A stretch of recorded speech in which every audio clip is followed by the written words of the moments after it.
More and more. So the main center is Nairobi and Kiambu and Ngong. Thank you very much. Good. Now the next question is this. This is the next question. Which specialty do you hope to pursue? I'm hoping our doctors the doctors in our presence won't answer that question. Which specialty do you hope to pursue? You can do that for about another minute, and then we'll move on. Urology.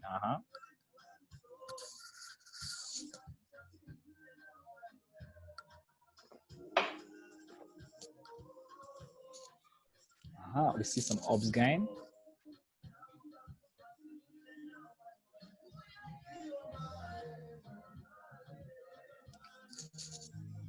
$20 more seconds.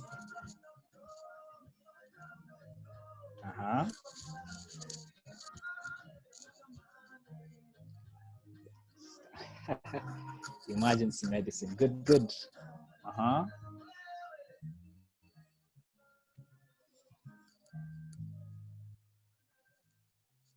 Excellent, excellent. So thank you so much for your responses. And on that note, we will move on to the agenda of the day. Now, in our presence, we have three great doctors, and I'm going to introduce Dr. Judy, who's then going to introduce our other speakers. And she is an Moi University alumni. She studied at Moi University. She did her internship at Kiambu District Hospital, after which she really has quite the CV. Just hold your breath for this one. She did an MSc in Health Informatics from the Indiana University, okay? And then she did a postdoctoral training in informatics at the Regent Street Institute in Indianapolis, okay? So far we've gotten health informatics, okay, an MSc and a postdoctoral training in the same. After this, she did her residency in diagnostic radiology at Indiana University, okay?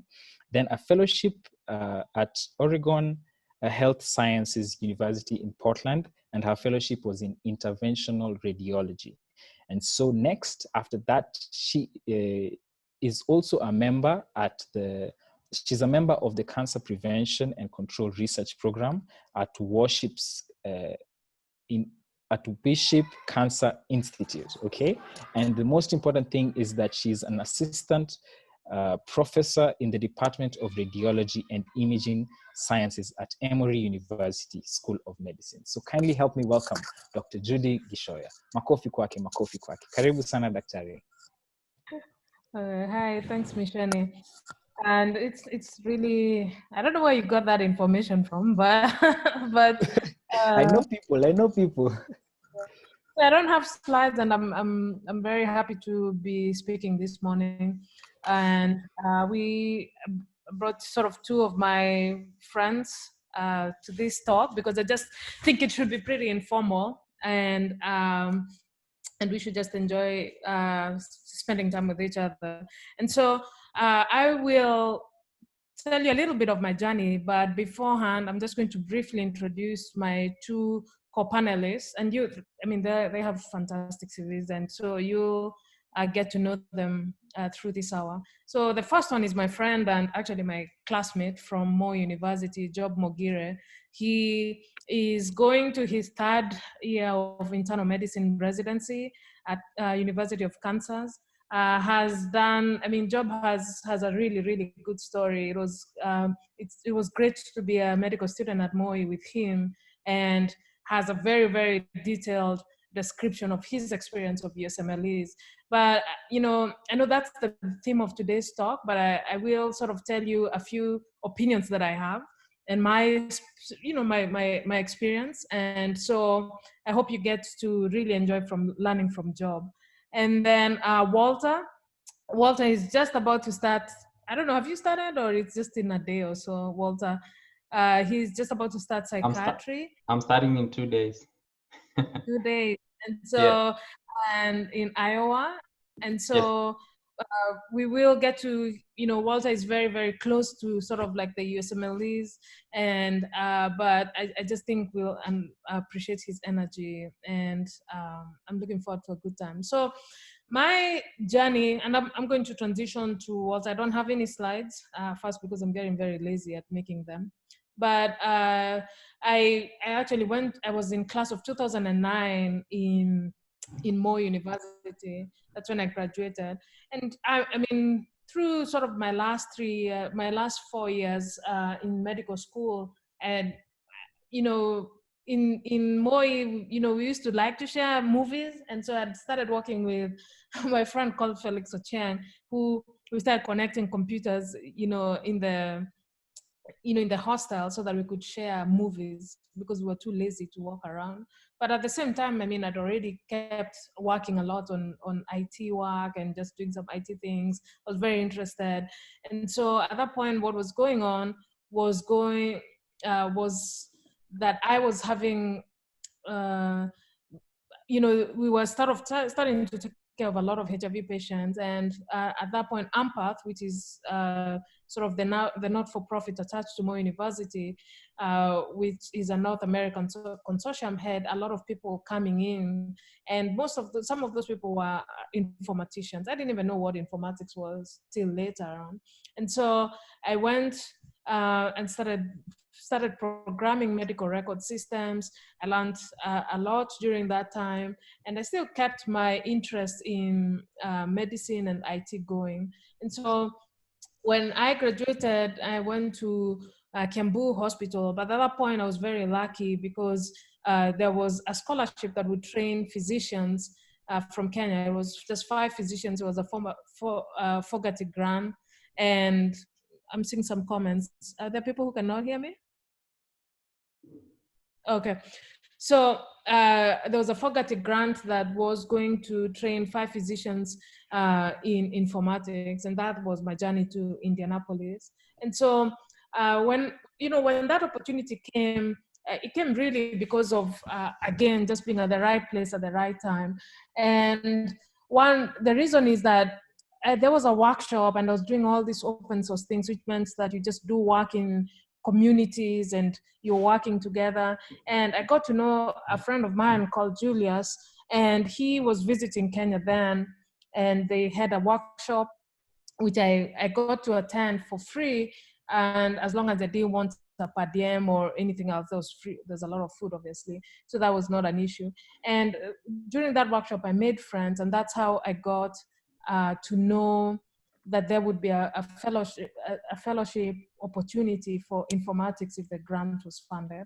And so during that time, I was going to, this was going to come through Mo University, AMPATH, and I actually went for internship in KNH. And I was so poor, to be honest. I was so hungry, and I just couldn't really, I mean, the way they keep, like your salary for months before payment. And I just was so hungry, and I couldn't get money anywhere. So I don't know, some people are having problems seeing. I can turn off my video too. I mean, I don't have slides, but if you're having problems, just put it in the chat and we'll look. And so I decided to just take a little bit of a break, and that break I took to go to University of Nairobi, because then there was this program that they were starting with their design school, which was a collaboration with Stanford University and University of Nairobi. It meant that I could get a little money, and I wasn't hustling so much, And so I did actually for 6 months. I paused my internship in KNH. And when I went back to resume, the sister nurses and KNH are very, I don't know, sister in charge, whatever their title is, they're very, very powerful. And they gave me a very difficult time. But I was lucky. I kept going to Afya House, and then ended up in Kiambu. And so when I went to Kiambu, really, I found out later it was supposed to be like a disciplinary or punishment, but I thrived in Kiambu. And all this time, I already knew that I had the scholarship to go to the US, but I felt that it would be very difficult for me to come back and restart internship if I came back and stayed. And so I completed my internship. Like in 1 week, I left for Indiana. you know, when I came to Indiana, I went for informatics. It's something that I really, really love. And so we ended up, you know, staying. And during one morning during the journal clubs, the like the person who was leading the journal club was saying that the people who make decisions in a ward round are consultants. And I was like, this is dumb, because you should be able to be a doctor and know that that's the correct thing. If you're an intern, you make the, now in Kenya you have a lot of independence, but in the US you don't. When you're sort of juniors, you rise up. And so that ended up being my journey to getting informatics. And I realized at that point I was going to go for a PhD in informatics. I actually had an admission in Australia, but it wasn't funded, and I knew I would never be able to raise the money.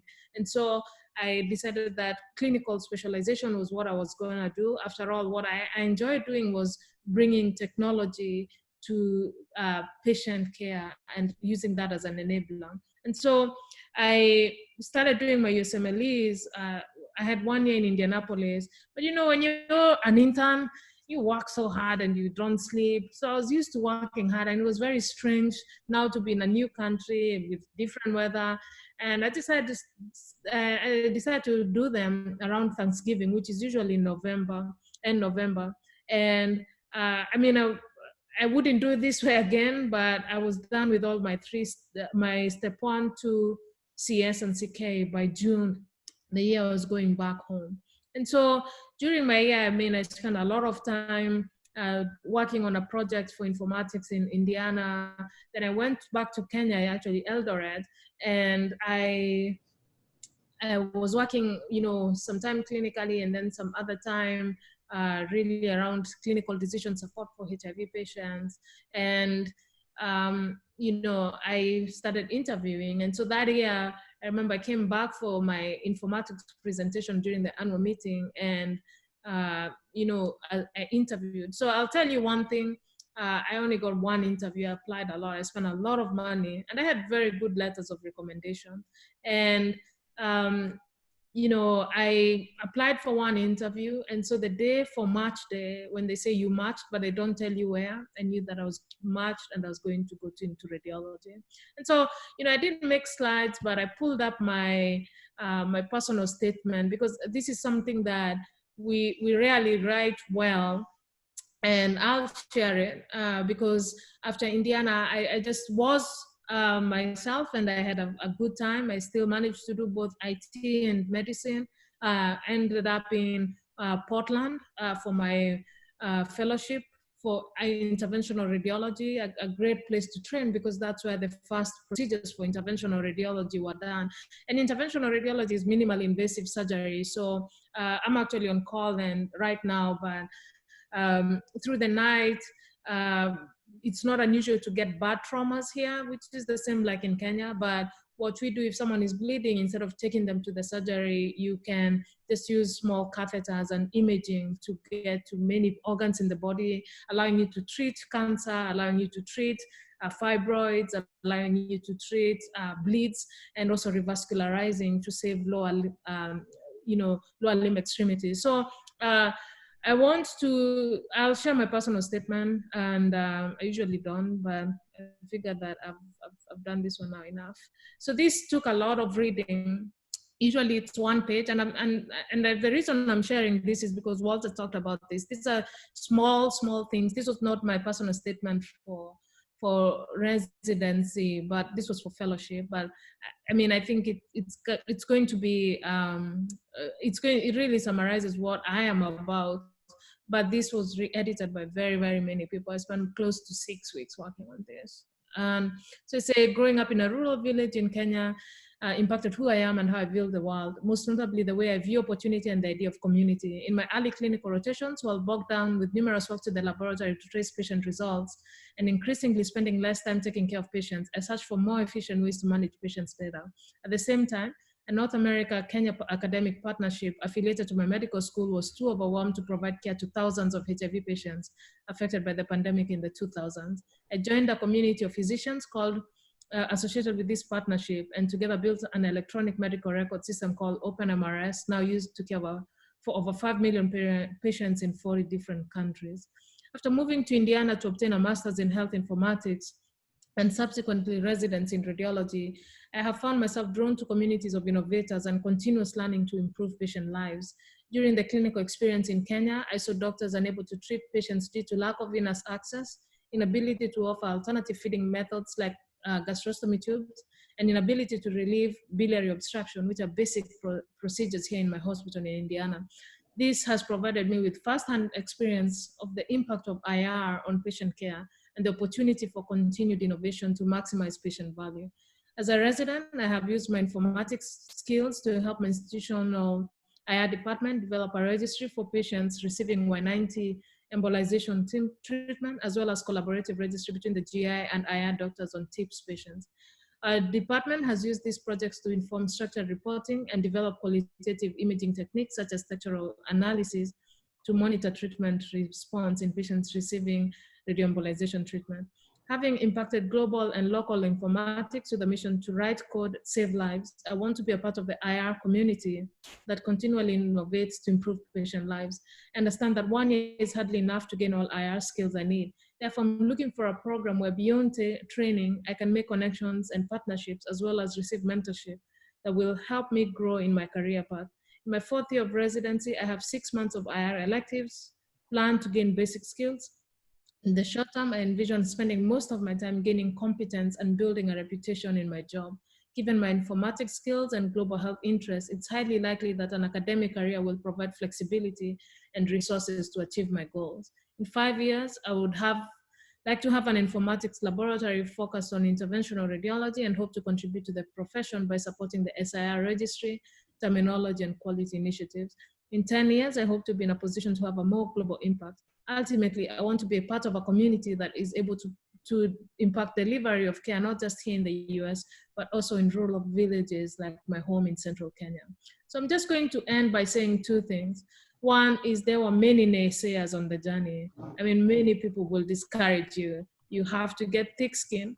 And actually, you kind of have to limit yourself from the negativity, and that negativity can even be on Facebook. You know, if you look at some of the posts, sometimes they're always saying, well, you know, those people are hungry, and right now you know that there are riots and racism and everything else. But if this is your journey, then it's your journey. No one can take it away from you. You just have to put your head down and go through it. You have to keep away from negativity. And I know many people who undertook USMLEs, but they never ended up going to much just of interest, not because they failed. And so no one knows your journey, but only you can decide whether you want to pursue it. And my last thing is to say that you know, the doctor Kenya needs is one who can work anywhere, but chooses to work in Kenya. So don't worry so much about brain drain or feeling ashamed. If this is your journey, it's your journey. I enjoy my job today. I'm in a great place. I work for Wanjiko still here in Atlanta because most of my time is spent in the KNH equivalent here. And I enjoy taking care of people of color, people who have no insurance. And and now we're starting programs. Our program here goes a lot to Tanzania to train the future IRs in Tanzania. So Walter, please go through USMLEs. Thank you so much. Thank you, Dr. Gichoya. That was very elaborate. And I really I'm so grateful knowing you, one of those guys who really advised me to start the USMLE journey. And, excellent. Dr. If I may interject kindly, to anyone who has any questions, please write your questions in the Q&A box and we'll be sure to get back to you. Do not write them in the chat box, but write them in the Q&A box. Dr. over to you. Thank you.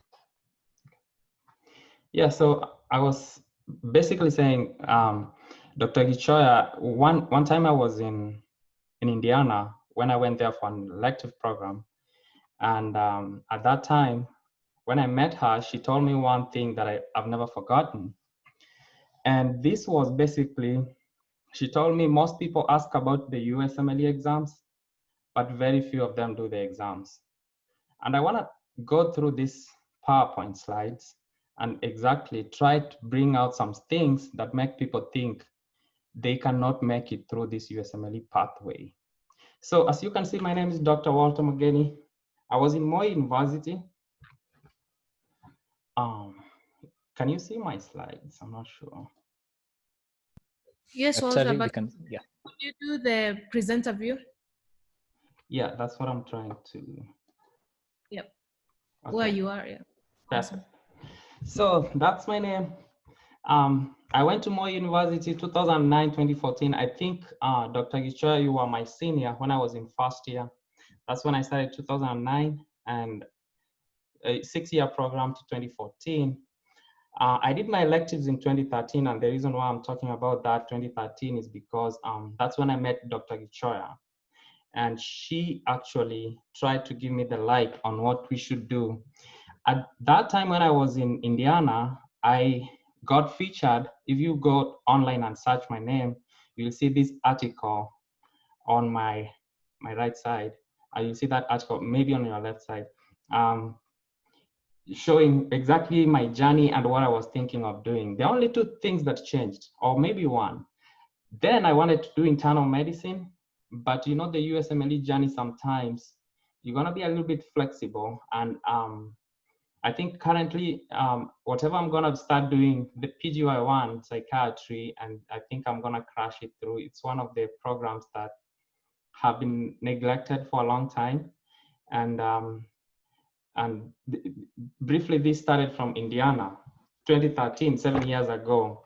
So I did internship in Kikuyu 2015, 2016 before I moved to the US through a green card in 2016. Unfortunately, which is so unfortunate for me, I moved to the US before I did the USMLE.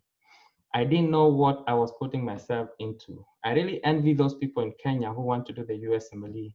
And because that's what I highly recommend. You want to do the USMLE in Kenya. The social system is very, very supportive. You pay rent like 15,000, 20,000 shillings. In the US, that's not the case. So I ended up spending a whole year between 2016 to 2018 just trying to figure out how to drive in the US, how to take care of my insurances and all that. And between 2018 and 2019, I did all the steps and I was ECFMG certified. So this is my residency program. These are some of the guys that I'm gonna be, this is my crew. So 3rd year, 2nd years, and 1st year. If you see down there, that's my name. My picture is not yet there, but you can see my picture for sure right now. So I'm happy to be part of this team. You see, it's a mixture of people from all over the country. There's a guy here who is from India. And that tells you, my program is not typically IMG. I can't say it's not friendly to IMGs, but you can see some programs that have so many international medical graduates. IMG means international medical graduates. And if you look at the far end corner, right down there, that is student from Caribbean. So Moi University, India, Caribbean. And the other residents tend to come from the US. So basically that's a highlight of where I will be. And I was longing to be part of a website like this, have my image right there and be part of this community. That's what I've been praying for a long time. And this came to be, and it started from 2013, as I can say that. So let's go to business. I mean, sometimes it's good to think about what you're getting yourself into, you know? It's not like, it's not an easy way to get to the US. It's not difficult. So let's look at steps, how much it's gonna cost you. Step 1, you're gonna spend approximately $900 US. Step 2, CK, $900 US, approximately. So you know, because of COVID-19, step 2 CS is currently suspended, and it used to be $1,500 US. And I think this is a blessing in disguise, because I'm almost sure, I'm very positive that if you do step 1 and step 2 CK at the moment, you might get in before step 2 CS. So I'm looking at $2,000 here that will cost you step 1 and step 2 CK. if we look at the residency application, you're gonna use about $3,000, even more. But the most important thing that you should never forget is the books and the Q banks. I think Dr. Mogire will talk more about this. So let me digest this slide for a second. So if you look at all this money, including step 2 CS, step 3, and residency applications, books, all that, that should be like 1 million Kenyan shillings. It should be slightly more than 1 million. But remember, one step at a time. Step 1, you're gonna do it maybe 6 months. You just need 90,000 Kenyan shillings, or maybe 100,000. If you are an intern, you can afford this so easily. Step 2 CK, again, you can spread it 6 months. Again, you can do that. You know, it depends. If you have any financial capability to do this, still you can do it within the shortest time possible. And maybe if you don't have to go to work, you can go ahead and do that. You know, the other things you cannot ignore is the books and Q bank. Those are vitals. And I think Dr. Mogire will talk more about those books. So if you dissect this slide, at the end of the day, you need maybe 200K in a year to have step 1 and step 2 CK done. So it's not that expensive. If you say 1 million in a span of 18 months, in a span of 2 years, I think that's affordable. That's according to me. And I will go ahead and talk about, skip these slides for Dr. Mogire to talk about step 1, which kind of books that you might require. Basically, first aid, UWorld, and NBMEs, they're the most consistent, like kind of books you're gonna use to prepare for these exams. So step 2 CK, the same thing, first aid, UWorld, and NBMEs. So this is what I wanna say. I don't wanna spend a lot of time because we have a lot of questions to answer. It's good to be smart. Set your objectives. If you want to do your step 1 in 6 months, you know the resources we just talked about, and maybe Dr. Mogire will talk more about them. Set your objectives. In 6 months, I want to be done with step 1. In 6 months, I want to be done with step 2 CK. You know, that's where you begin. It's right now it's step 1 and step 2 CK. Don't worry so much about step 2 CS because we don't know about it. Maybe it's gonna be, we might not be doing that exam anymore. So again, you know, taking steps takes time. It's not something you're gonna do in a month. So you can start saving, having the saving culture. If you are an intern or an MO, save 20,000, 30,000 every month, 40,000, and you'll end up doing these exams easily. So share your ambitions and stick to the plan. You know what exactly that means? You're gonna tell your parents, you're gonna tell your friends, you know, I am gonna do the USMLE, whichever way I'm gonna be doing the USMLE. And if they have financial capability to support you, that's something you need to ask from them. You know, I sometimes listen to Shark Tank, and this is what they say. If you have a business plan and you present it to me, I want you to present it within 90 minutes and I buy the idea. So give me the plan. In 90 minutes, I know exactly what you're looking for. So that's the same thing. When you sell yourself out there, just do it precisely. Let people know you want to go through the USMLE. You don't want to be in so many responsibilities. You want to focus on your USMLE.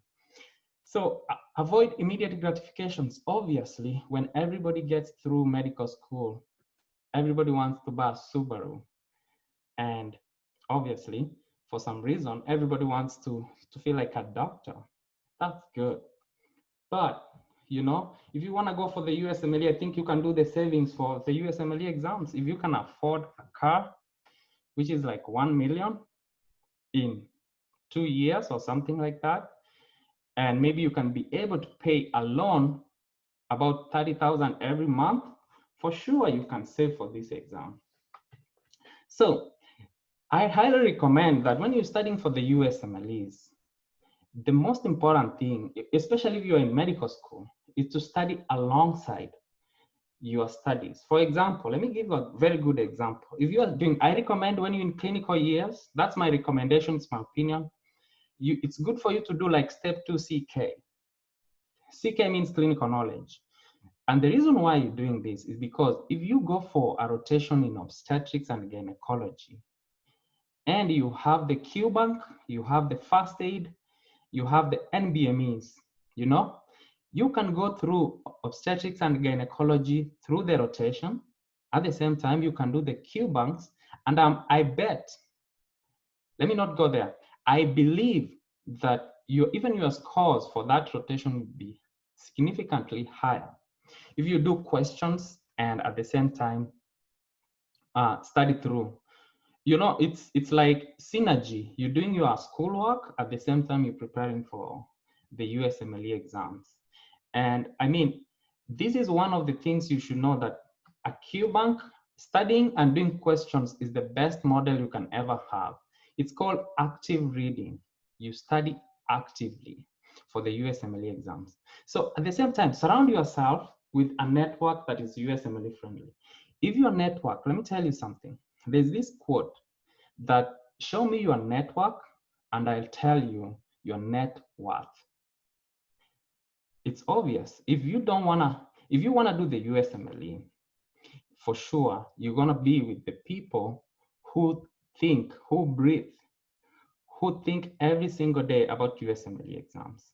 And that's the only way you're gonna do these exams. You're gonna go, the other thing is, the other network, if you go to Facebook, there's a group that has more than 30,000 people actually doing the USMLE exams. Most of them from West Africa, others from India. Most of them, they share a lot of resources, a lot of NBMEs online. That's why, and that will cut down, as I told you, you be smart. You're gonna cut down the expenses that you're likely to encounter when you're buying materials, because some of them are downloadable, they are online, you know? This is the attributes you really need to have. Being positive, even if you're the person who doesn't have food for tomorrow, you just need to be very positive. A step at a time. Just look at today, how much you can do towards your ambitions, towards your goals. Be very hopeful and determination. I mean, those two things go together, hope and determination. You don't hope to get something if you are not determined to get it anyway. So your focus should be in the USMLE if that's what you want. And be persistent, persistently knocking on the USMLE door. And Kipchoge Keino said, no human is limited. So your mentality should be right when you're doing this. You have to be persistent and relentless. So, you know, sometimes it's good to talk about the real stuff. Sometimes I know people try to avoid this money issue, but I'm super real. This thing, let's look at the job market. The intern, I believe they get around $1,500 US, I believe, in Kenya right now, which is good money. I mean, depending how you look at it. So medical officers, maybe you make $2,000 US, and that's with a lot of locuming. And you end up spending more than, I believe if you're doing locums and you have a job somewhere, 2 jobs, you're gonna be spending more than 60 hours a week doing all this. And this is what I recommend. Instead of doing all this locum, why don't you do 1 job and study for the USMLE, because you have 60 hours to work anyway. So split those hours with your job and go ahead and do the USMLE exams. So at the same time, what is the future of a medical officer like in Kenya? When I was in Kenya, it took me a while to get a job in the county. So I now got, at the end of it, before I decided to come to the US, I got a job in Olkalau, Nyandarua County. And, you know, the future is not certain. And some people ask me, there's one objective, whether is it certain when you do the USMLE exams, you're gonna get a job in the US. So I wish I knew. You know, the thing is, if I'm sure of my future today, then I'll do my things another way. But there's one thing you should know. For the future is only determined by the decisions you make right now. So, you know, the job market is not so good for medical officers, even residency programs. Sometimes you have to pay for yourself. You can imagine You pay 5 years of residency in Kenya for yourself. If you're lucky, you go to Aga Khan or somewhere, they might pay you $800 a month. That's 80,000 or 100,000. I don't know how much they are paid. This is what I hear from friends. They might pay you that for 5 years or 3 years, 4 years, whichever. So is residence abroad assured? I can tell you yes and no at the same time. It depends how much you want it. It depends how much you want to have this done.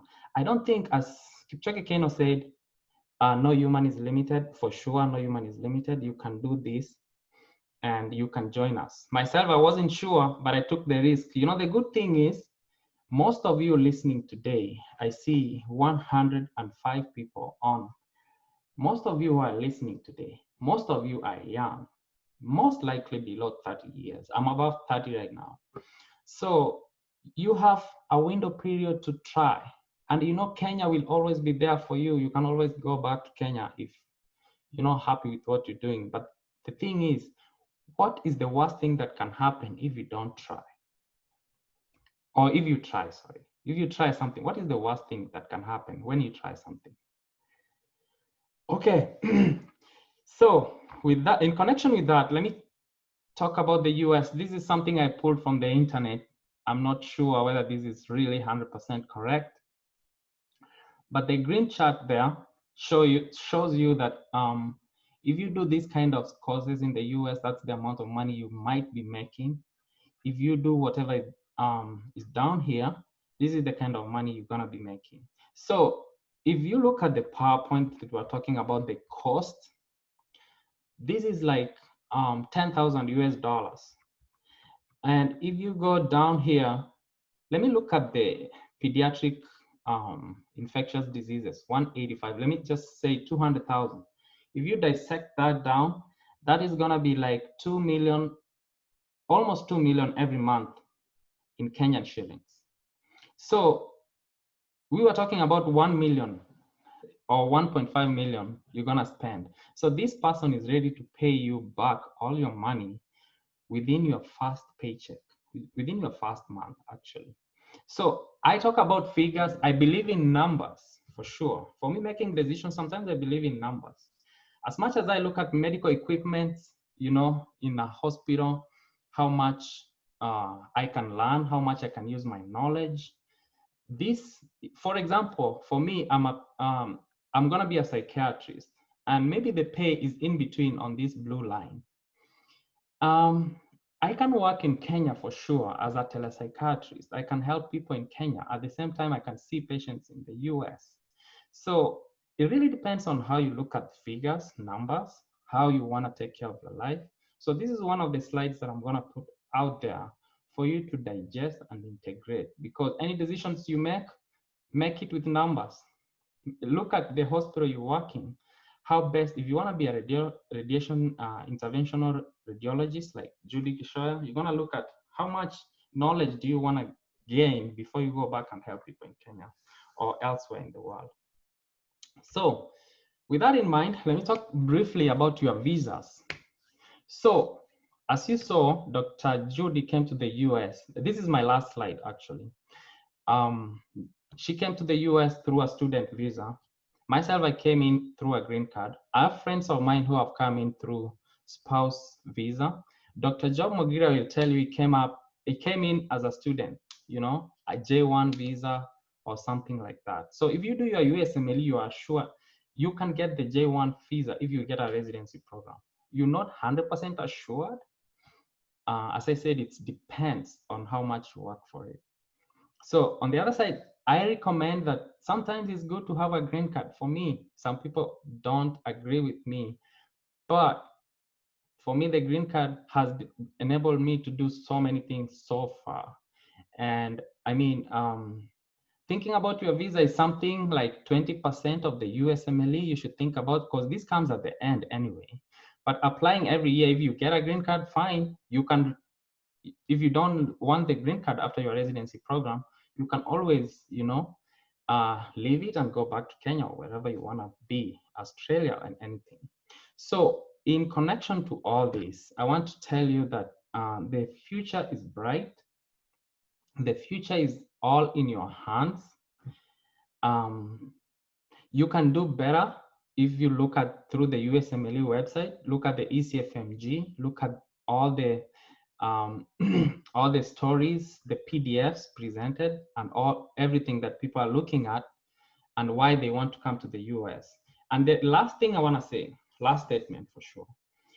If you do the USMLE exams and you don't come to the US, if you go to the UK, they give you a leeway. Your life is easier going to the UK because the USMLEs, they are accepted all over the world, including Australia. If you look at the prerequisites for going to Australia, if you want to go to Australia anyway, I think somebody talked to me about this Australia thing. And I told them, if you do the USMLE, actually, they might make your life easier going to the Australia pathway. So knowledge is power. Go there, find the information, ask questions right now. We have 5 people in the panel and they can take care of your questions. So far, so good. Thank you. That's my short presentation. Thank you so much. Back to Mogeni. Asante Thank sana, you. Daktari. I love everything that you said. I think I'll hand it back to Dr. Judy, who can then invite our next speaker. Yeah, thanks, Walter. I remember that when I started that year, went back to Kenya, one of my friends just said, "Daktari, unatuaibisha," because I didn't have a car. And in my mind, I knew that I'd spent all my money on, on the USMLEs. Like I said, I'm glad that you went deep down into the, into the weeds of finances, because those are things sometimes we don't talk about. We're not saying it's an easy journey. We're just saying that if this is your journey, we want to provide you all the information you need and can get. I see some people raising their hands on the participants list. Please put your questions in the Q&A. We'll talk about them soon. Next is Dr. Mogire.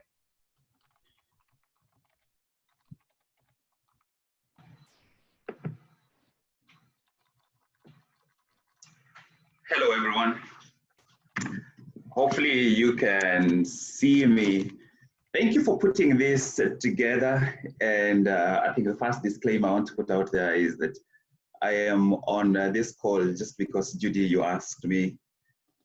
It's been a rough 3 months because of coronavirus and schedule. So this was like one of those special weekends off. And so I drove away from my home city, Wichita, to Kansas City just to take a break. And so I was going to be offline, except Judy, my classmate, who I really respect and had a very good time with in medical school, asked me to come on and share. Now, this is a big subject. And it's one that I feel very strongly about, because it cuts into the core of why we are in medicine. And so it's not possible for me to cover everything that I could say or share with you guys during this session, but I will just try and see what I can pack into the few minutes that I will share before we go to the questions and answers. So briefly, my journey, I was in Moi, graduated in 2009, the same class with Dr. Judy Gichoya. I met Dr. Mogeni Walter when he came to our university for his interview, and congrats Walter on marching into psychiatry. So Moi graduated 2009, went to Kikuyu also for internship. After that, I worked for the government for 2 weeks in Machakos and quit and came to work for Acacia Medical Center and subsequently AAR. So worked around Nairobi till 2015 when I went to Edinburgh, Scotland for my master's in global health. And during my stay in Scotland, that's when I completed the USMLE exams and then returned to Kenya for 1 year. I completed the exams, but I didn't know whether I really wanted to apply immediately. I just decided to give myself a year. And so I came back to Kenya and ran a business that some of you might have come across called the House of Mastery. 2017, I applied. And I only had 2 interviews. I had 4 invitations, and some were probably maybe going to come. I attended 2 interviews. I came for the first interview in New York at St. Barnabas Hospital at the Bronx, New York. It was given a pre-match. And when I came for the second interview in University of Kansas, I was essentially assured that if I want them to take me, that they would give me a slot. But this was still a gamble. I have to wait until March. That was in October. I have to wait till March the next year to ascertain that they have actually taken me. But based on what I saw in New York, the location of that program, the St. Barnabas Hospital, my spirit just was not comfortable. If I could find a place that didn't thrust me right into such a big city, because the hospital and where my future co-residents were staying, it's as though they were staying on a street downtown in Nairobi. Like, the place is very, very busy and everything. It was a good thing, and I was grateful that I was given the opportunity, but I prefer to, try something else. And I'm very happy that I ended up getting this slot in University of Kansas in Wichita. And so I started here. Now, perhaps if I could sort of paint a more global picture, that there are opportunities in Kenya, and you can have an amazing career, an amazing family in Kenya. So don't forget that that is a possibility.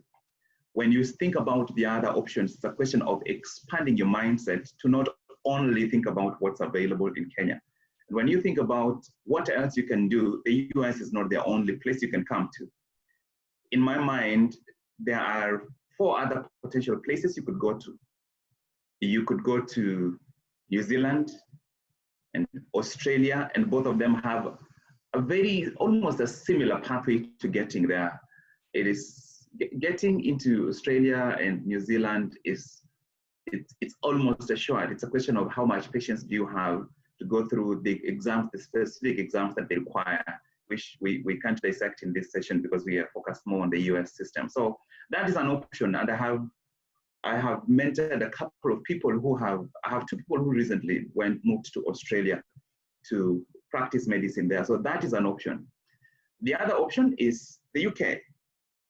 I did one of the exams for the UK system just before moving there to start my master's program.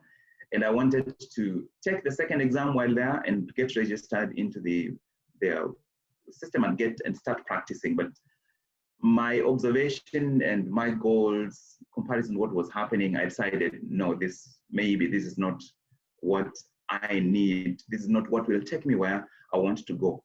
But the truth is that the UK right now is one of the most open, easiest places to get into. It's 2 exams. You do those exams, and everyone that I know wanted to get there. Everyone I was in class with from Nigeria, Ghana, Dr. Let me not mention his name. I don't know whether he wants people to know that, but one of my colleagues from Kenya, he was in the UK.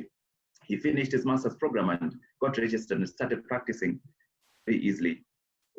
So that's an option, so that when you get really frustrated with counties and everything else, just remember there are other options. The other option is Canada. Now, Canada is interesting. Canada is similar to the US, except it has a different set of exams. And unfortunately, it has far fewer opportunities, far fewer slots. And generally, Canadians prefer to take another Canadian. In fact, one of the Canadian professors in neurology, when I was trying to apply there during my residency applications, told me that here in Canada, generally, we take the last Canadian before we look at someone else. So it's either you have a very strong connection with someone there who assures you, or you are not going into the real actual substantive residency. You're coming to do one of those additional trainings, which will be recognized in Kenya, but cannot allow you to practice in Canada itself. And my feeling is that if you want to work in Canada, you would rather do the USMLEs, get trained in the US, and then move to Canada. Because once you are trained, once you qualify as a physician or pediatrician, whatever specialty you get into, then Canada is an open field for you. So I say there are 4 potential places. That is New Zealand, Australia, the UK, Canada. The other place I lumped together is Europe. Now, Europe is an open field for anybody who wants to go there and practice medicine. Two challenges. Number one, they don't have a clear certification process that you can know that if I take step 1, 2, 3, I will get into the system. There's no clear process. And number two, you have to learn their language. I had someone who was very open to give me an opportunity in Belgium, but can you imagine me peeling off the Kikisi that I know and start pasting the French and Dutch until I can speak fluent enough Dutch and French to work in the hospital? It was going to take such a long time. I decided to not do it. So Kenya still has opportunities, has so many challenges, but there are many other places. Now, we are speaking to you today because we chose to come to get into the US system. Getting into the US system is a test of how much truly are you determined to be a doctor. Because sitting the USMLE exams is like going through medical school all over again, but this time you are going through it for real. It's not cramming a few of the biochemistry or pathology or immunology notes that you're given in class and sitting the exam and forgetting about it. This is learning to integrate something from immunology with physiology to answer a pathology question. It is a test of, do you really want to be a doctor who doesn't just memorize or remember facts, but can integrate and generate conclusions? And this is, I think, this, and especially when I got into the USMLE pathway, this is what I realized, that we are all very intelligent. If you've gotten through medical school, or you're in medical school and you're moving, you have a sharp mind. There is no question about that. You have a sharp mind. You have what it takes to grasp these concepts. But you also have a lazy brain that wants shortcuts. If you're going to get onto the USMLE pathway, unfortunately, that's one of the things that has to go. You will be forced to peel off. I believe in God, so I believe that everything I do is a reflection of whether or not I'm reflecting what He has put in me. The USMLE pathway forced me to get hold of my brain and use it as the sharpest tool that it is, because the brain is structured to dissect, to cut through stuff. But the dissection depends on how steady the hand that holds it is. And you have to become the hand that holds your brain in terms of dissecting what you need to do. That is one of, I think, one of the hardest challenges that you have to face. Here's my assurance: anybody I know who has ever sat for USMLEs and scored 240 and above in step 1, they are in a residency program somewhere, or they are about to get into a residency program. When I saw Walter Mogeni's scores for USMLE, Walter, I told you that this is an assured, it's a question of which program you're going into. And you marched into residency in your first attempt. You know the reason why that happens? American graduates generally score very low scores. You would be shocked at the proportion of American graduates this last year who scored in the 220s and low 230s. So differentiating yourself from them and making yourself stand out, assuring yourself that whatever algorithm they use to filter out candidates doesn't filter you out, it's just getting a good score. Get that brain, hold it with a steady hand, and use it from the word go from step 1 to get a good score. I believe there are many attributes that probably stood out about me when I applied, but definitely the first thing that was very easy for everyone who saw my application to notice is that I had a USMLE score that was very high, 250 plus. So when they see that whatever place you apply to, whether or not they interview you, one thing you are assured of is that they will notice your application. So this is my challenge to you. You are going to do this once. If you decide to do USMLEs, you're going to do it once. Let that once be with the best of your ability intellectually, and also in terms of discipline, being able to sit down. I remember the day I sat down to start preparing for the USMLEs, I calculated how much taxes I had paid to government. I was earning about 200,000. So every month the government was taking a third, at least a third, that's around 60,000 every month. In 10 months, I'm not even saying 12 months, in 10 months, that is 600. In 5 years, how much money is that? And so I compared that to what I needed to invest to get my USMLEs done. Then you realize that you are going to keep paying taxes, doesn't matter what's going to happen, but the pathway, the step, or the journey you take next is not assured unless you make the sacrifice and start taking that journey. So it's going to cost money, it's going to cost time, but these are things that will come and go. The one thing that will never come unless you make a conscious decision is discipline and the ability to milk out of your ability, your mental ability, the very best of your attention and focus, and to really do something that you will respect yourself for.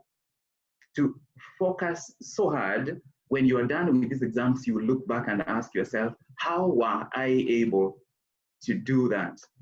Because even divine help shows up when you have positioned yourself to really hunker down and be present and be focused, to really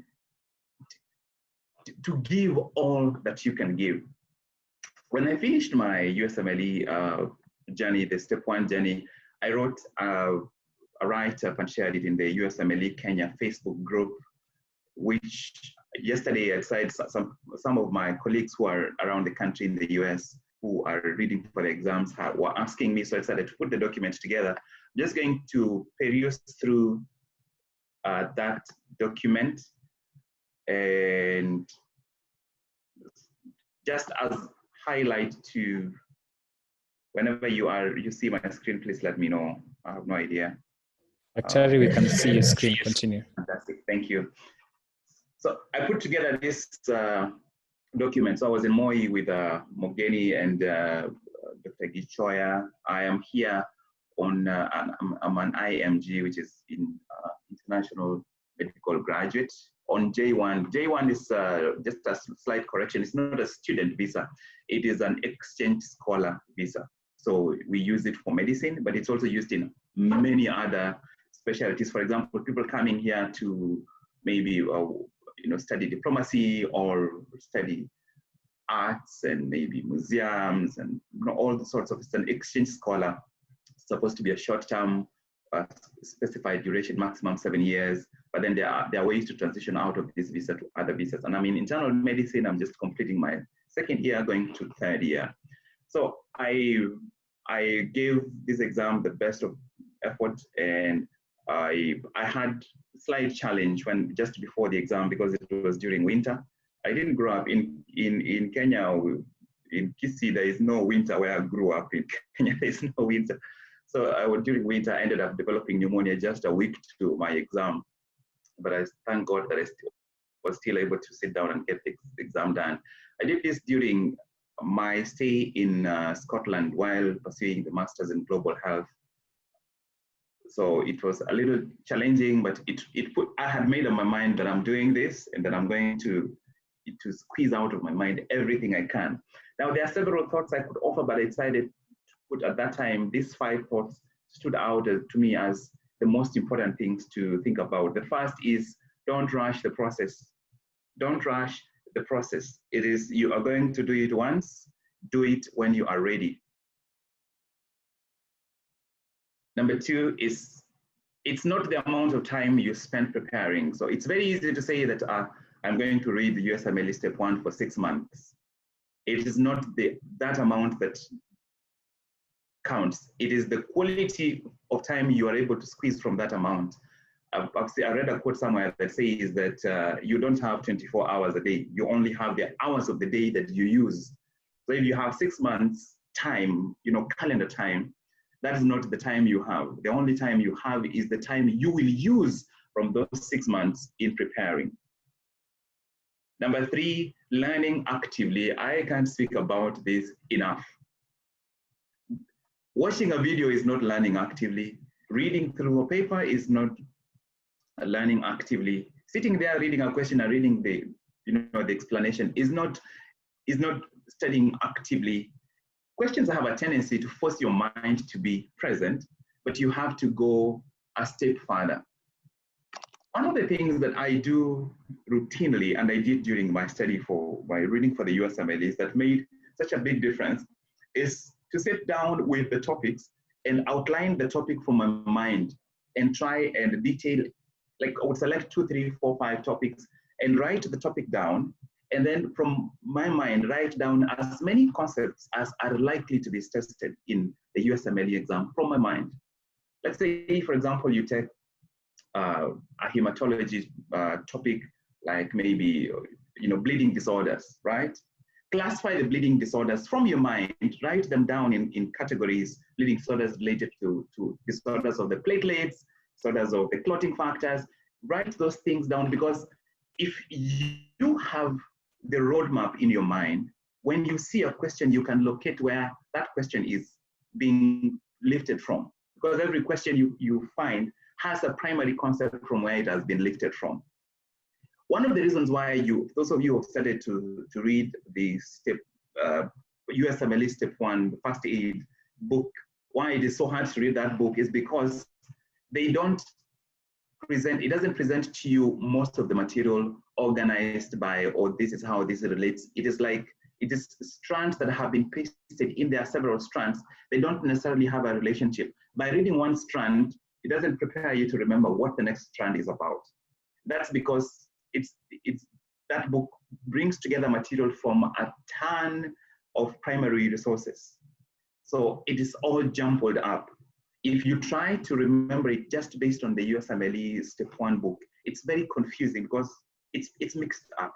But if you already have organized knowledge, like you have an organized map, if you can sit down, for example, in biochemistry and speak about transcription and replication, and you are able to, from your mind, list down in terms of DNA, these are the main attributes, the main kind of things that I might be asked. These are the bases, this is how they bond, these are the rules by which they bond, are the steps in terms of transcription. If you are able to do that, when you look at a question and you see an explanation, it makes easier sense. So actively building your knowledge.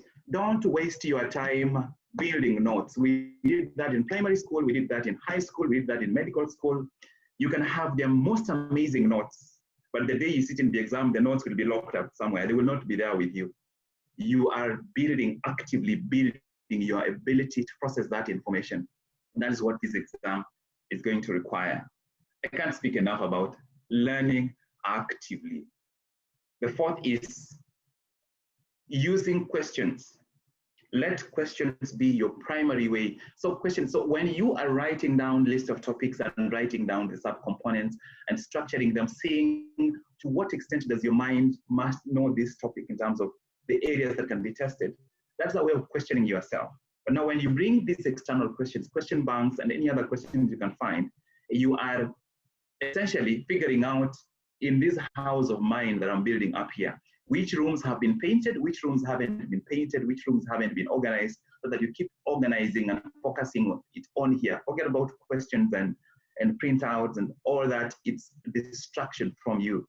The final thing is Step 1, all the USMLE exams, especially Step 1, is primarily about integration. Your ability to take concepts from 2 or 3 different places and put them together. I will share this document with Victor, then you can always pass it on. I'm happy for you to pass it on to whoever might find use in it. So I believe in these 5 points so much that even in this writing, I had repeated them. Number 1, don't rush. Rushing is a recipe for trouble. Be ready to jump, but jump only if you are ready. Be ready to jump, but jump only if you are ready. Number 2, quality time trumps trumps quantity. It's quality. It's the actual amount of time that you are present, learning, actively engaged. Number 3, active learning. Number 4, questions are the answer. Questioning yourself on the curriculum, taking the books that you're using and question yourself on them. And number 4, integration, integration, integration. Integration is the name of the game. So In terms of using questions, whatever else, a lot of what follows up here is what I did in terms of questions. I did every question I could find. This NBME, National Board for Medical Education, I think that's what it stands for. These are blocks of 200 questions. And so each of these is a complete block, what you are seeing. So I completed all those blocks on those dates that are listed. So in other words, on a regular basis, December 20th, 27th, 3rd, 10th. So you see that like on every week, I am sitting down to do 200 questions. And those are not the only questions I was doing, but I'm doing this on a regular basis, sitting down for 4 hours and do these questions. Sit down for 4 hours and do these questions, because I knew crafting my mind, conditioning my mind to deal with the pressure of the exam was going to take dealing with the pressure in advance. I was preparing to swim. I was preparing to lift weights. So I have to swim or lift weights. I have to prepare for what I will be tested by doing what will be used to test me. So these were like the initial, and you can see that when I started off, I was at scoring a little lower, 147. And the keys I was using here probably weren't even as accurate, but you can see that there was a slight increase in the score as I went along. And this slight increase wasn't primarily because of knowledge. It was primarily because I had regaining the ability to still my mind, hold my mind steady and my body present for 4 hours until I am done, because 200 questions divided by 4, about 50 questions every hour. Mentally very taxing, but that's what the main exam will do to you. Some of these issues are very self-explanatory. You will be able to see what I mean. So that was stamina. That's what I was working on during that time. So this was like in the initial days before I started the actual preparation, and then now got into the main preparation. This is another block that's 200 questions. This is another 200 questions, another 200 questions. And I did this one when I was unwell, and it was a tough time. I think these were, I don't remember, are they 88 questions or 120, something like that? I don't remember the exact number of questions. This is another 200 questions. This is another 200 questions. I used this question bank. I completed about 80% of this question bank called the Kaplan question bank. I did the UWorld question bank, which is like the main primary resource. And speaking about the strategy around using the question bank and structuring your study time to give you the maximum value is a big topic all by itself that would require a separate session by itself. But the most important thing to know about the question banks is that the question banks are structured to expose you to the core concepts over and over and over again.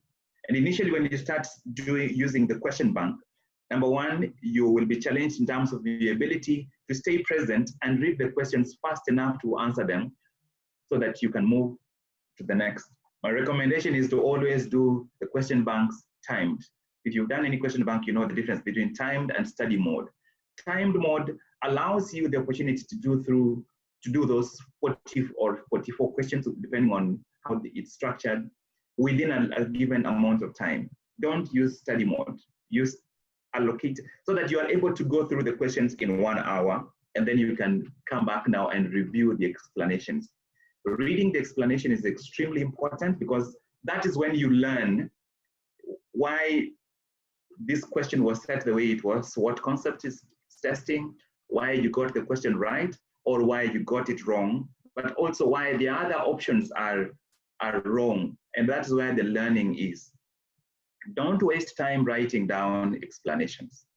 Don't lie to your mind that you will come back later or write down notes to come and study them. This is the main resource. This is the only brain that is going to sit in the main exam. Let these two resources make the interaction final now on this question. Don't waste time writing notes, because you will see this question or a related question again and again. Your ability to remember the concepts will improve as long as you are able to understand. That's the most important thing, as long as you are able to understand. The question bank will help you keep reviewing and reviewing the core concepts, And also first aid will start making sense to you as you go further and further into the question bank. I highlighted this, you must slow down, learn it deliberately, and learn it well the first time. Don't allow yourself to think that you will have time to do the question bank twice. I knew I wasn't going to have time to do the question bank twice, but even going back to do the questions I did wrong, I didn't have enough time to read through all the explanations. I had to do those questions like 6 blocks a day because it was coming close to my exam time. And I only had made very few notes. It's amazing how your mind can change just by using the UWorld question bank correctly. Training your stamina, training your ability to integrate, but training your ability to truly focus right now. It's amazing how the brain, have you ever caught yourself seated in an exam and you have a biochemistry question in front of you, and suddenly your brain is starting to dream about how next time you're going to really work hard and not to be in these circumstances. The brain just has that ability to distract you and start creating scenarios. You are daydreaming about doing better when you have an opportunity to do better now. First of all, forget about these are the time. I highlighted some of the resources I used. The USMLE first aid, for some of you younger ones, 2015 looks like a decade ago. But yes, so for your current year, just replace your current year. This book, if you're going to take the USMLE, is a must. It's a must. This book enables you to, it brings together such a deep and vast amount of information that it's just incredible. It is very hard to know this book. This is my recommendation. Review this book, but most of it won't make sense to you until you've done a fair share of the USMLE question bank. It won't. But once you start using the UWorld, especially UWorld, I mean, there are the other question banks, but the UWorld question bank, you will start seeing these things make sense. And then from there, you will come back to this book every day, because it's like your go-to resource. And don't muddy it up by writing too many things. Anything you think is important you need to write, please write it elsewhere. You won't know what truly belongs in this book. You'll end up confusing yourself by adding too much information. The book itself, if you master, I believe if you do the UWorld question bank correctly and master what's in first aid and another resource called Pathoma that I will speak about in a minute, if you master those 3 resources, you are assured over 235 and above in USMLE step 1. And I always tell people, you can't aim for 230. You can't aim for 240. Let you end up getting 240, but you can't get 240 by aiming for 240. Prepare as though you are aiming to get a 260. I was looking at crossing beyond a 260, and I ended up with a 250. You have to aim really, really high. Remember, the score is one of the most important things that sets you apart. It's the one thing that where you show your ability, and everyone knows that you are never going to get that kind of score by just lazing around. It requires discipline. Someone coming to do staff coming to pick stuff from the hotel, so this should be okay. Yes, so the score it's like an athlete showing up with a toned body. You know that they didn't wake up in the morning and take deep breaths in and out and develop that kind of body.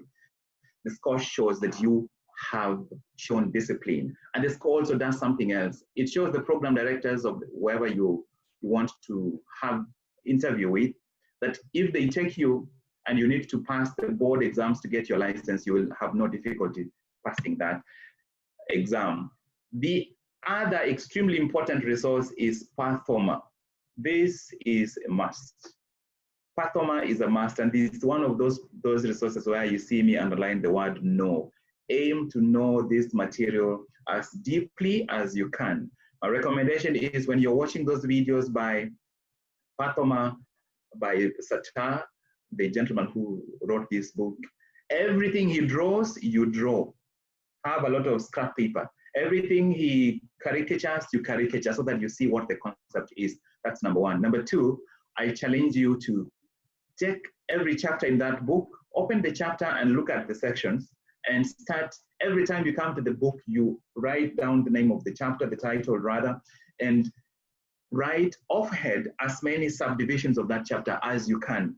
This book by itself will change everything in terms of your knowledge of pathology and how all the other ingredients like nutrition and physiology, immunology, microbiology, how they all feed into pathology. Because the USMLE is primarily, I would say confidently, at least 75% of the testing is primarily anchored on pathology. I used BRS Physiology when I was in medical school. I think it's an amazing book. I don't know what you use. It's a resource that I would recommend.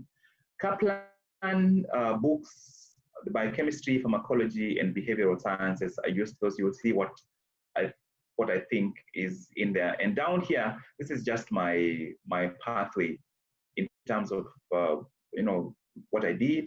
And I repeat some of the pleas that I've already made up here down in this section, and I would happily share this right up with all of you.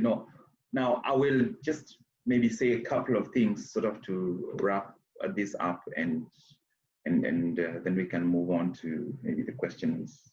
I'll probably be stepping out of this hotel in a few. So sort of to sum up, number one, you have many pathways. You could make it, flourish in Kenya, and it's a reality. You can make a good career in Kenya, and there will be frustrations, and these frustrations can be found in anywhere. There are several pathways. The US is one of them. I came to the US. I decided to go to the US because it's literally the only credential that will allow you to go anywhere. After you train here, you can go to Europe. As long as you can peel your mother tongue and learn their language, you can go to Europe, or you can just go to the UK or Scotland, Northern Ireland, or Wales, or you can go to Australia or wherever. And then the others are pathways that stand by themselves. Europe, challenge of learning language. The UK is a low-hanging fruit. There's no question about it. It's the easiest. And I have a couple of colleagues who joined the training. You went and did their exams and joined the UK system with the plans that they are now studying for USMLEs while working and earning and planning to come and do their interviews. The other two, of course, are Australia and New Zealand. If you do your best and get a 240 in step one, while step one is still valid, before it becomes a pass or fail, by then now we will move to, they will probably start using a different exam, maybe step 2 CK.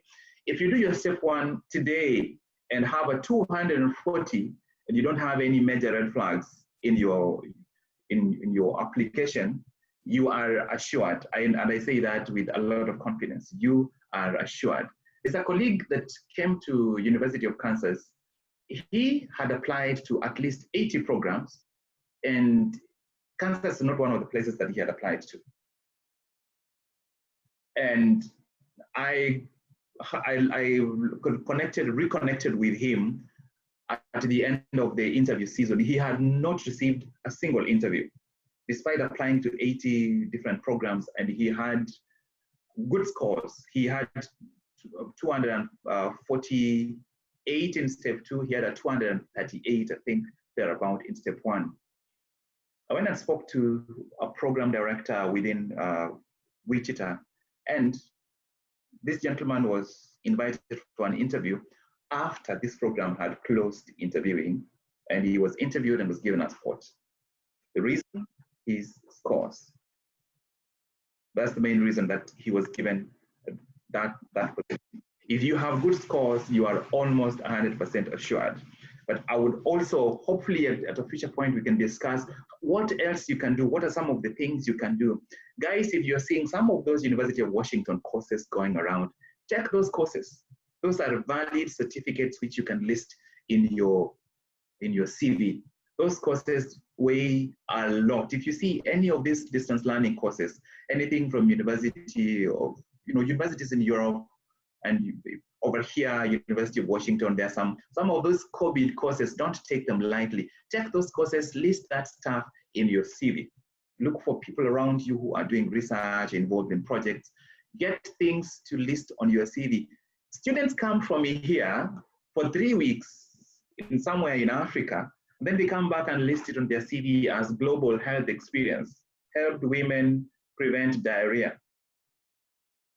You are living in global health. In fact, you showing up is like a representative of global health showing up. It's just that we don't get trained on how to present what we do, what we are involved in. Simple things that you are involved in. For example, if you are in AMSUN or SAMU in MOI or whatever student organization, leadership responsibility, those things go into your CV. Don't underrate anything that you've shown up to do. Write it in your CV.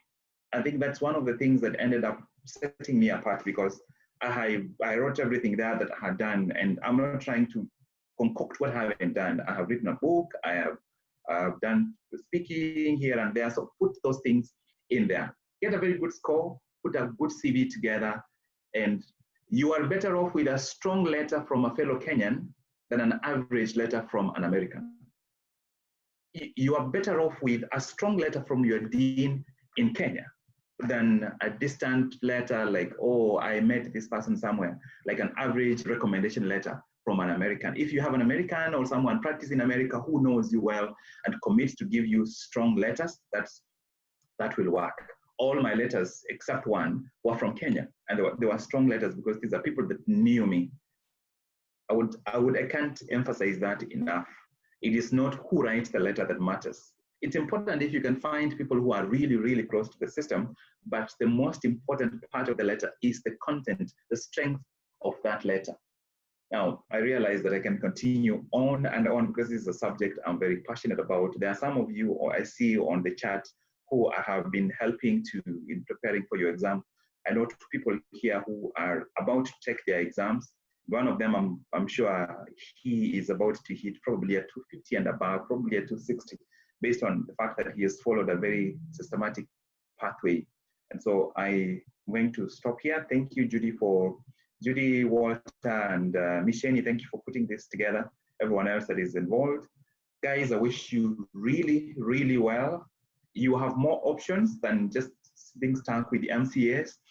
You have a mind that is capable of taking this journey, and do something now that you will respect yourself for.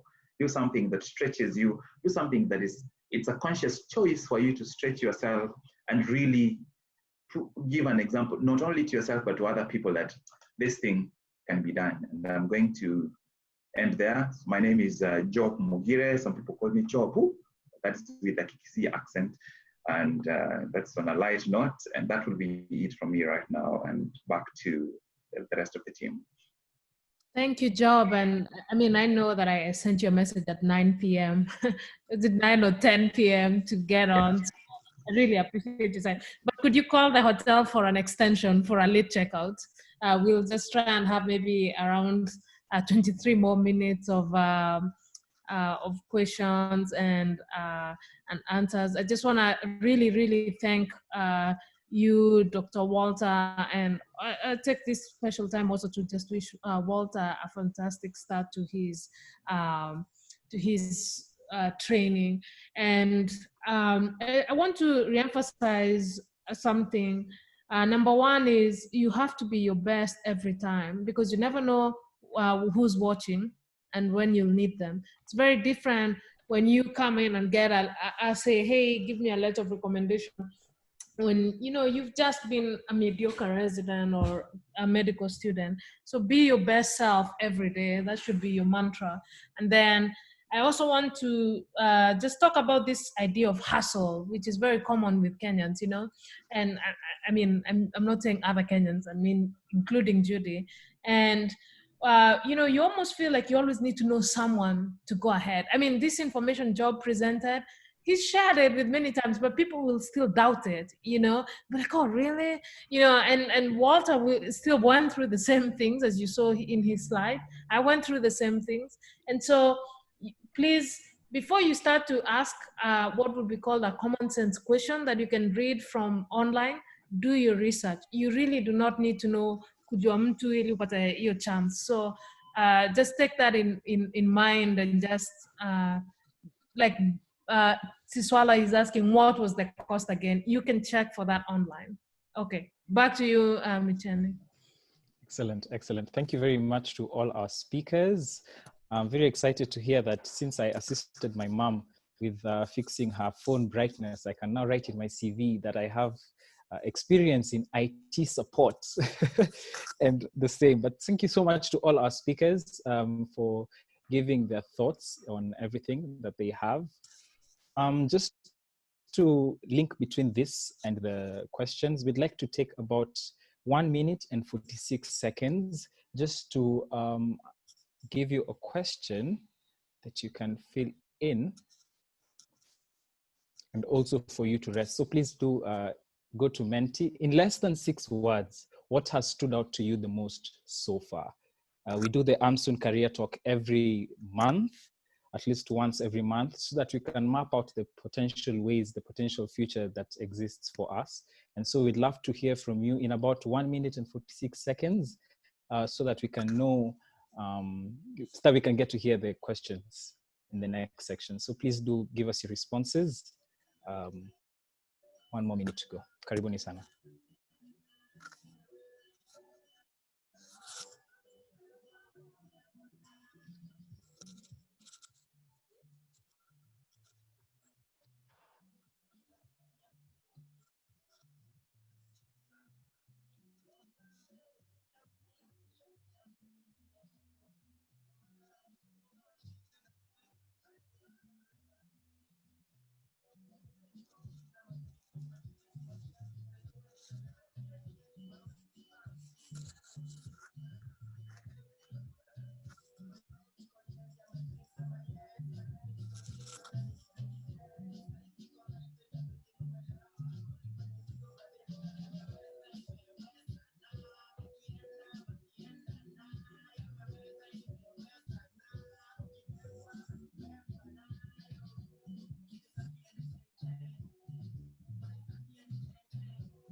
We have about 20 seconds to go.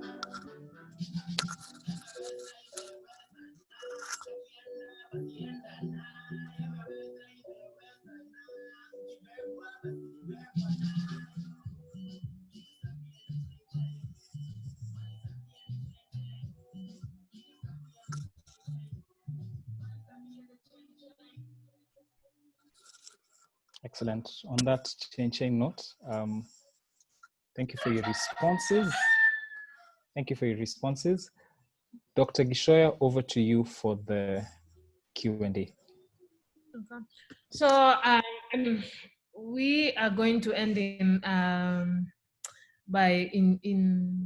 it's 10:43 a.m. here, but around 11, which would be in around 27 minutes. First of all, I'd like to thank Walter for taking the time to answer quite a couple of questions on the Q&A. And so what's the pass rate for USMLEs? Around 80%. I agree, there's no difference. Job, if you find, I know you have to check up and hopefully you've gotten a little bit of hotel extension, but I think the question about the pass rate, the step 1 score, you know, those are really already answered, to be honest. And I don't think that, I think Job and Walter did a fantastic job sort of going through the specific, you know, thing and including the price. And so I think one question is that hasn't been answered is, could you please talk about getting an elective program in the US? Where do you start? I don't think we touched on that.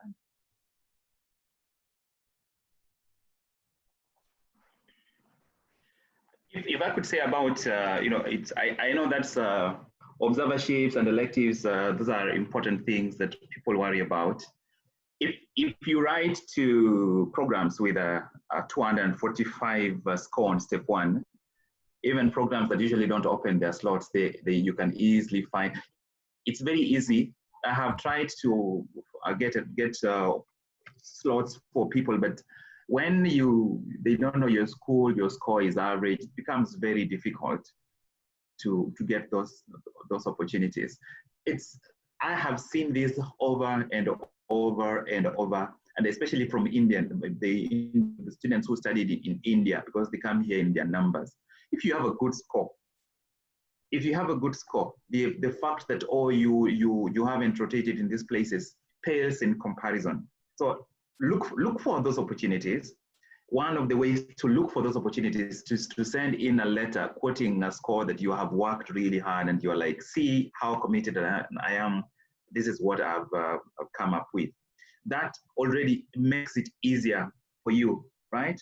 So that then, whether or not you get this score, or rather the electives or rotations, you still remain a competitive candidate when you end up applying.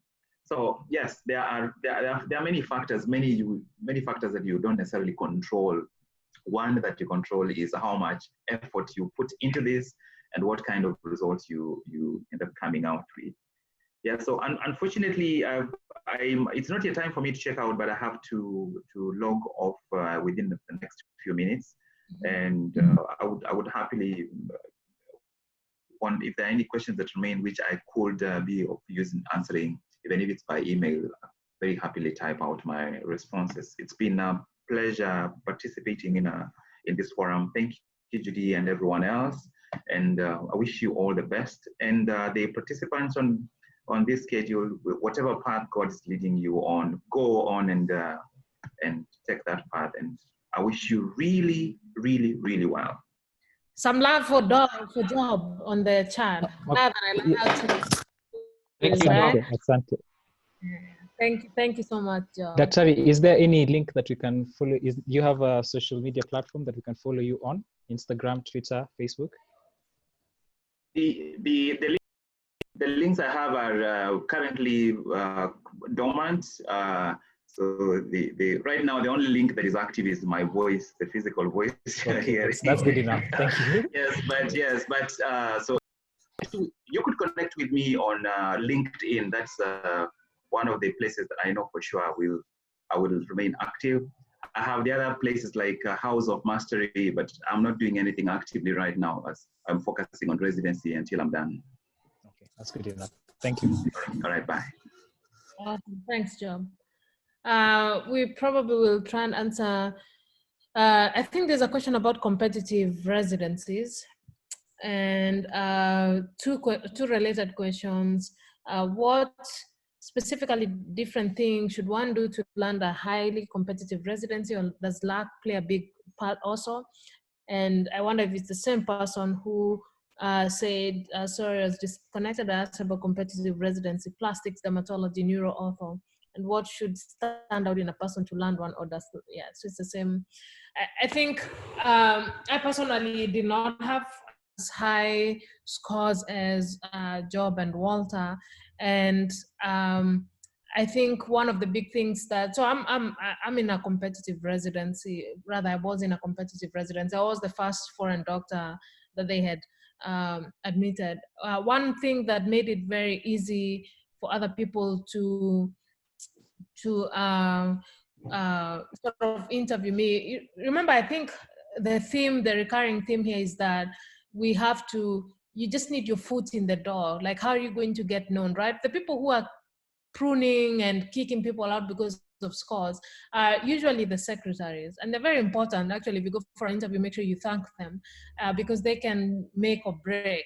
But it's like a filter, it's a factory system. So by the time you get to the end, you want to make sure that you don't set yourself up to be pruned early. And the first pruning mechanism is usually the scores. And then once that goes on from the scores, then other things come on top. So I was doing also health informatics. As you can see, Job also did something about global health.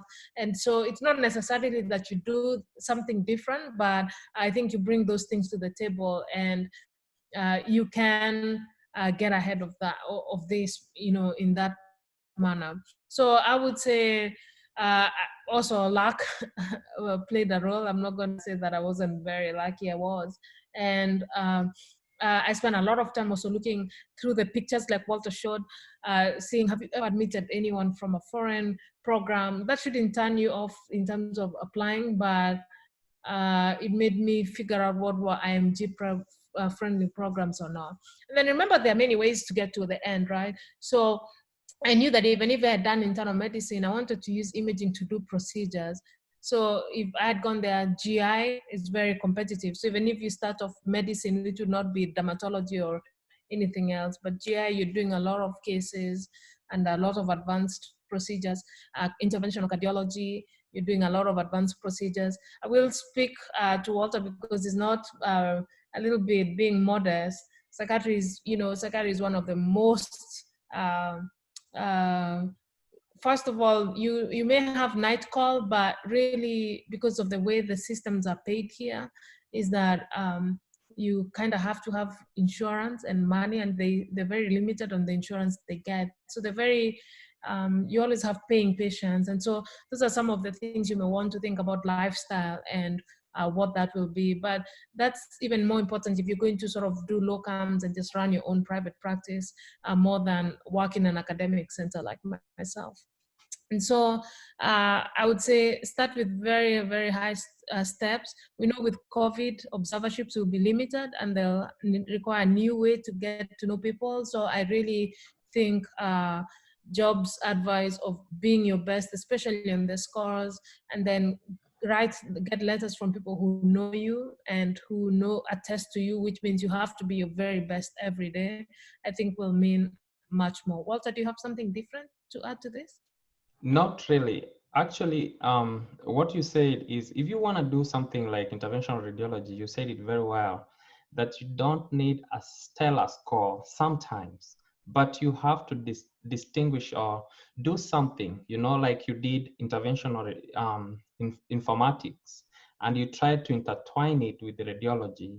And I think that's one of the selling points, you have to sell yourself. Nobody's going to buy something unless you sell it to them and tell them exactly what you're looking for. And you have to practice selling yourself, it's something you have to practice, and it's something you have to work on. The same way in connection to selling yourself, basically when you do your steps, they are so important. That's how you start selling yourself. You have to score high, and at the same time you have to be positive. If you want surgery, I know I was in another webinar, which is KEDU, K-E-D-U, which is online. I think if you Google that, you can see KEDU, whereby we have so many doctors in the US who are ready to mentor and, talk to many people want to come to the US. We had so many people in surgery. We had like 3 or 4 in a panel of 28 residents or attending in the US. So the thing is, everything is possible. It's all about your mindset. If you have the right mindset, you're gonna do these things. And I think that's what I have for now, Judy. Maybe to talk about maybe 2 or 3 things I can talk about. I know we don't have a lot of time. So about the questions of coming for electives, don't worry about electives. Job just handled it very well. You need your scores. After your scores, now think about connections, looking for Judy, looking for me, looking for Job, and all the other guys. Tell them, you know what? I have 250. How can you help? That's how we can do this, and that's basically it. I see a comment from Wanja. Thank you for joining. Who says, for the most competitive specialties, knowing actual people is important. They all talk to each other. This speaks to aggressively finding research opportunities to get yourself face time with these people, etc. I just want to talk about that, because how do you get to know people? So this is something that I did very, very well, you know, and I think honestly, I do think that this is why for the very first time they relaxed the rule to allow a foreign doctor during then, but subsequently many have come after myself. And the thing is, you know, so what I sort of did, I ended up doing informatics, but I did very good research in informatics, if I should say so myself. But you know, we are very aggressive about networking, and my sort of mantra for networking is usually build your network before you need it. I cannot emphasize that enough. Build your network before you need it, and this means not when you're applying next week, say write this letter. It's just won't, I mean, I can try and add flavor. It just won't be the same, you know? And so by starting to work with people, you just need your one chance to get known. I think that's been the recurrent theme of this. And so looking for research opportunities, working together. If you get to someone who's successful, then you can sort of get into present to a national meeting. So for example, interventional radiology, we have SIR, which is Society of Interventional Radiology, and we have a great program for international scholars. This year was canceled because of COVID, but there were 3 Kenyans who are going to come. RSNA, which is the big radiology conference, happens every year. So you can imagine, if you have the right type of mentorship, you could even pick something that may not be, you know, just may be so unique. You end up with an award during the annual meeting, and you're there and you're just networking and talking to people. I personally, I'm actually not very good at just jumping and introducing myself to people, but I found behind the face of social media that I could do that very well. So when I went to conferences very earlier on, I would like write my notes, but I would write them on social media. So I wrote very good notes, and people would start to follow up on a conference or follow up, or a presenter would be, oh, thank you, Judy, for tweeting about my work. And so I used the tools that I felt comfortable with to enhance my profile. And so if you pick a research opportunity, make sure you may not have the opportunity to sort of have a choice in what you do, but you know, like it may not be the most exciting. I recommend that you take an exciting project because you can put your heart into it. But remember, people will show you the first time. I personally have students I supervise and mentor. I look for completion. If you require so much hand holding and you're not learning and you cannot see something to the end, that's the reputation you get. So don't jump on a project if you're already swamped and you just don't have time to do it. And just look for a little bit of mentorship. Is like chemistry. You know, you have to like each other and enjoy working with each other. And if that happens, then you can have a very productive sort of career and you know, and get exposed to more people. So thank you so much, Wanja, for your question. Now we are 3 minutes. I know there were some questions about informatics.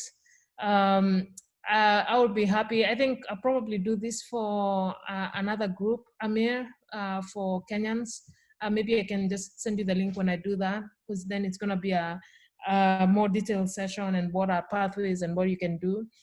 And I know someone asked earlier about what languages to use for data science. I think that's in the same thing, but the one word answer would be Python. And those are not Python the snake, but other things that maybe most people in this audience will not be interested in.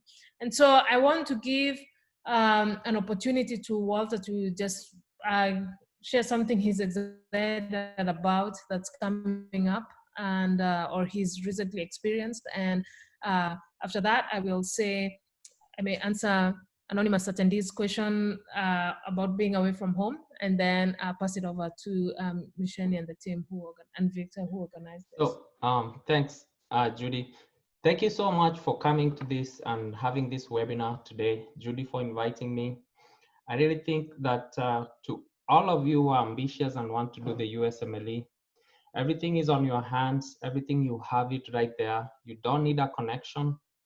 The one most important thing, it's not super important, but the thing is you should remember the 5-year rule. Most programs want you to have done the USMLEs within 5 years so that they call you a fresh graduate. So I think you may get more opportunities if you do the USMLE exams before 5-year window is over. But even if you are outside the 5 window, some programs really take people, you know, like Dr. Job mentioned about him. After 2009, he joined recently 2 years ago. So it was more than 5 years for sure. The scores will also dictate how your residency gonna be. The most important thing, you have a beautiful mind. You are gifted. You are God sent to this earth. You have the connection already. You have Dr. Gichoya there. You have me. You have almost everybody in the US wants to help you. So I'm on Facebook, and I don't think I'm gonna be using it so much during my residency program. And that's one thing I'm thinking of, not being in that platform because of the residency. But you can check me out on Facebook, and I'm also on Twitter. I'm also on LinkedIn. You can send me a message. I'm always very good. Anybody who wants to know about USMLE, I always try to give them a lot of information. Actually, every week I have somebody asking me about the USMLE. So feel free, know that we're there for you, and be there for us by doing the USMLE and passing it. Thank you so much, and adios. Awesome. Thanks, Walter. I was hoping for something less technical, but those words are very good. Thank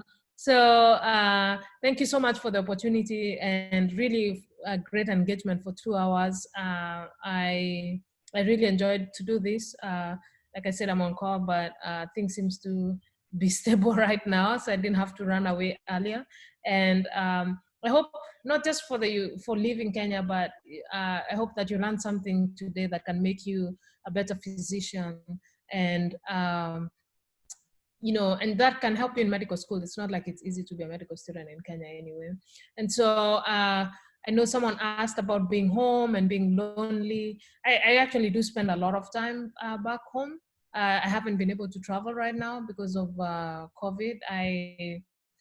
My family lives in Kenya, in near Embu. I bring them here, and so I still find a very big attachment to back home, and so I see myself as someone who can. I always thought that my biggest impact will be through my informatics work when it comes to global health, and so there are people who. I cannot regret my journey. I love my job. I love the skills that I'm doing and the procedures that I do. And I do believe that I'm glad I took this path. This one was for me. And so at one point I will be able to give back more. At this point is just advocacy, mentorship, and training the next generation of informaticians and interventional radiologists. Thank you so much for the opportunity to be a part of your evening.